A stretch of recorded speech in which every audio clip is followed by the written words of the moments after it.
વડોદરામાં ચાંદીપુરા વાયરસનો કહેર યથાવત છે। શંકાસ્પદ ચાંદીપુરા વાયરસની સારવાર લેતા બાળકનું મૃત્યુ થયું છે। રાજપીપળાનું 4 વર્ષનું આ બાળક જે ગોત્રી હોસ્પિટલમાં સારવાર હેઠળ હતું। સારવાર દરમિયાન હોસ્પિટલમાં બાળકે અંતિમ શ્વાસ લીધા।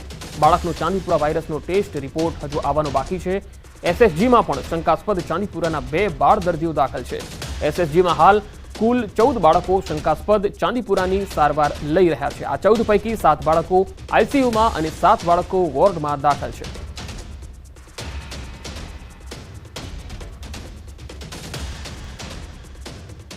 ચાંદીપુરા વાયરસને લઈ બનાસકાંઠા પાલનપુરમાં જિલ્લામાં પૂનાથી આવેલ આરોગ્યની ટીમ તપાસ કરી રહી છે। પાલનપુર જૂના આરટીઓ પાછળ આવેલ વિસ્તારોમાં એક શંકાસ્પદ બાળકનું મૃત્યુ થયું હતું। આ વિસ્તારમાં પણ તપાસ કરવામાં આવી રહી છે।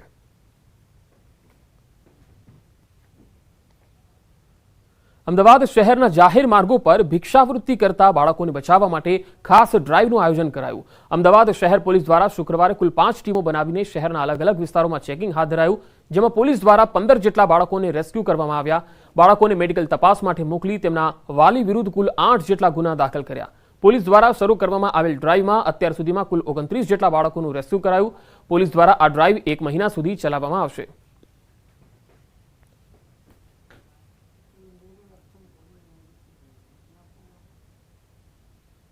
કુલ 15 બાળકો રેસ્ક્યુ કરવામાં આવેલા છે। એમાં 9 કિશોર છે અને 6 કિશોરીઓ છે। આ બાળકો પણ અગાઉ જે રેસ્ક્યુ કરાયેલા બાળકોની જેમ જ એમના માતા પિતાની આર્થિક પરિસ્થિતિના કારણે એમના મા બાપના કહેવાથી જ આ ભીખ માગવાની પ્રવૃત્તિ કરતા હતા। ખંડેર બનેલા આવાસે અમદાવાદ મ્યુનિસિપલ કોર્પોરેશને કર્યું માલામાલ। અમદાવાદમાં એક સમયે ખંડેર બનેલા ઈડબ્લ્યુએસ આવાસો આજે એએમસી માટે મોટી આવકનું સાધન બની ગયા। ईडब्ल्यूएस आवासों ने भाड़े आपवानी योजना ने सारी सफलता मळी छे। प्रधानमंत्री रेंटल अफोर्डेबल हाउसिंग योजना अंतर्गत आवासों भाड़े आपवानी योजना थी गरीब लोगों ने 5000 ना नजीवा भाड़ा में अद्यतन सुविधा मळी रही है। तो कॉर्पोरेशन ने पण अत्यार सुधी में 81 लाख की आवक थी। सफाई, 24 कलाक पाणी और सिक्योरिटी, सीसीटीवी सहित सुविधावाळा आवास में मोटी संख्या में लोग वसवाट करी रह्या छे। मात्र राज्यना नहीं अन्य राज्योमांथी आवता लोको पण आ योजनानो लाभ लई रह्या छे।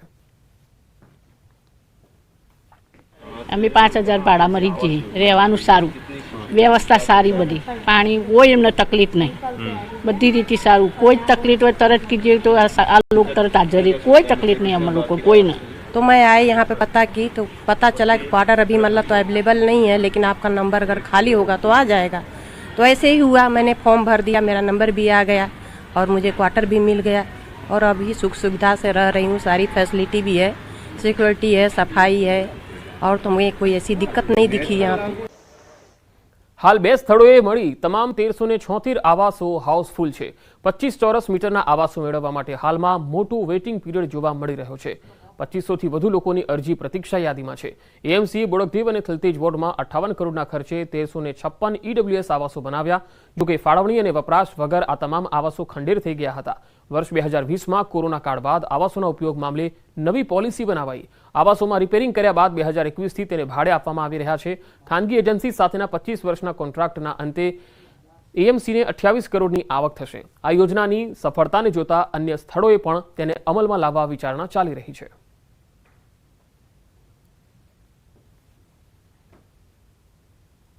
કે હાલમાં આ આવાસોની અંદર 500 કરતા વધારે વેઇટિંગ ચાલી રહ્યું છે। પરિણામે મહાનગરપાલિકા દ્વારા આવનાર સમયગાળા દરમિયાન બીજા ઝોનની અંદર પણ આ આયોજન માટે વિચારણા હાલમાં ચાલી રહી છે કે જે લોકો બહારથી આવતા હોય તે લોકોને રેન્ટલ બેઝ ઉપર આવા 25 ચોરસ મીટરના 2 રૂમ રસોડાનું મકાન મળી રહે। સુરતના સચિન જીઆઈડીસી વિસ્તારમાં 1.5 વર્ષની બાળકી પર ઘરની છત પડી। શ્રીનાથનગરમાં 1.5 વર્ષની બાળકી પર છત પડતા માથામાં ઈજા પહોંચી। બાળકીને માથામાં ઈજાઓ પહોંચતા સારવાર માટે સિવિલ હોસ્પિટલ ખસેડાઈ હતી। હાલ તો બાળકીના માથાના ભાગની સર્જરી કરવામાં આવશે। छत गिरा, छत कितने बजे गिरा? 7:30 बजे। फिर ये बच्ची का नाम क्या है? नित्या। पूरा नाम बताओ। नित्या आदिवासी। कितने साल की? 1.5 साल की। મોરબીમાં રોડ રસ્તાને લઈને સ્થાનિકોમાં રોષ છે। શ્રદ્ધા પાર્ક વિસ્તારમાં રોડ રસ્તાની સમસ્યા, લોકોએ રસ્તા પર ઉતરીને વિરોધ નોંધાવ્યો। ડીડીઓની કારના ડ્રાઈવરને લોકોએ અટકાવ્યો હતો। ડીડીઓની ગેરહાજરીમાં સરકાર ગાડીનો પણ દુરુપયોગ થઈ રહ્યો છે। ડ્રાઈવરે વિડીયો ના લેવા લોકોને ધમકાવ્યા હતા।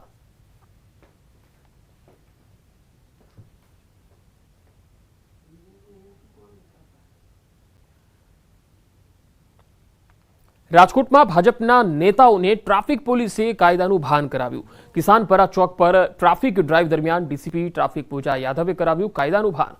કારમાં બ્લેક ફિલ્મ લગાવીને ફરતા ભાજપના નેતાઓને સબક શીખવ્યો. વોર્ડ નંબર 2ના ભાજપના ઉપપ્રમુખ હર્ષવર્ધનસિંહ કિહોરને પાઠ ભણાવ્યા. વોર્ડ નંબર 12ના બક્ષીપંચ મોરચાના પ્રમુખ મહેશ અવાડિયા કાર ચલાવતા હતા. પોલીસે નંબર પ્લેટ વગરની અને કાળા કાચવાળી 2 કારને ડિટેન કરી લીધી. રાજકોટ પશ્ચિમના ધારાસભ્ય ડોક્ટર દર્શિતા શાહે નિવેદન પણ આપ્યું હતું. કારણ કે આવી જે ગાડીઓ હોય છે કાળા કાચવાળી એ ઘણી વખત ગુનામાં પણ વપરાતી હોય છે. તો એવી જે ગાડીઓ છે એને અમે મતલબ કેસો કરેલા છે. જે ગાડીમાં નંબર પ્લેટ નહોતા અને કાળા કાચ હતા એવી 2 ગાડી છે એ બનાવી દીધો છે. અને આ બીજી ગાડી છે અહીંયા જે પડી છે એ છે જેમાં નંબર પ્લેટ પણ નથી, કાળા કાચ પણ છે. એટલે આ ગાડીને પણ અમે અત્યારે ડિટેન કરી છે અને અમે એ ગાડીને અત્યારે શીતલ પાર્કમાં ટોઈંગ સ્ટેશને લઈ જશું. આમ જનતા રાખે તો એના પણ કેસ કરીએ. અમારા માટે ગુનો કરનાર છે ને એ મહત્વનો છે, કોણ છે એ મહત્વનો નથી. તો અમે મતલબ કાળા કાચવાળી ગાડી હોય તો અમે તરત ને તરત એના મતલબ કેસો કરી દઈએ. સાબરકાંઠામાં આરપીએફના 2 પોલીસ જવાનોએ લાંચ માંગી. એસીપીએ એક પોલીસ જવાનની ધરપકડ કરી હતી. એક પોલીસ જવાન ફરાર થઈ ગયો છે. પ્લેટફોર્મ પર ટ્રાન્સપોર્ટનો સામાન ઉતારવા લાંચ માંગી હતી. 15,000 રૂપિયાની લાંચ લેતા રંગે હાથે ઝડપાયો છે.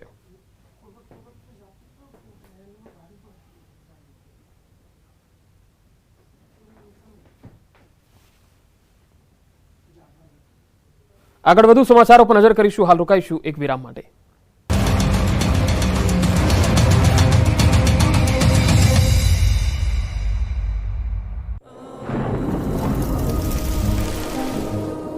જળવાયુ પરિવર્તનનું જોખમ આપણા દરવાજે પહોંચી ગયું છે.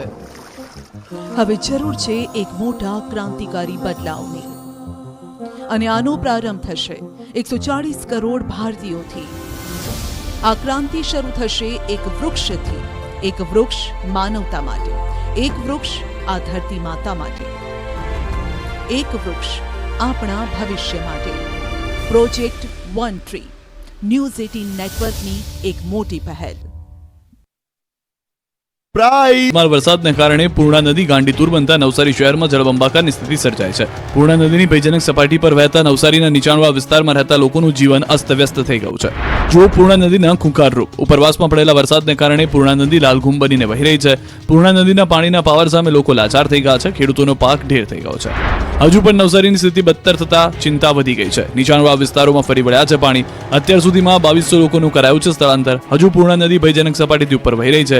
30 ફૂટની સપાટીએ વહી રહી છે પૂર્ણા નદી. જો હજુ સપાટી વધે તો મુશ્કેલી વધી શકે છે. નવસારીના 35,000 લોકોને પૂરની અસર. 150થી વધુ સોસાયટીઓમાં ભરાયા પાણી અને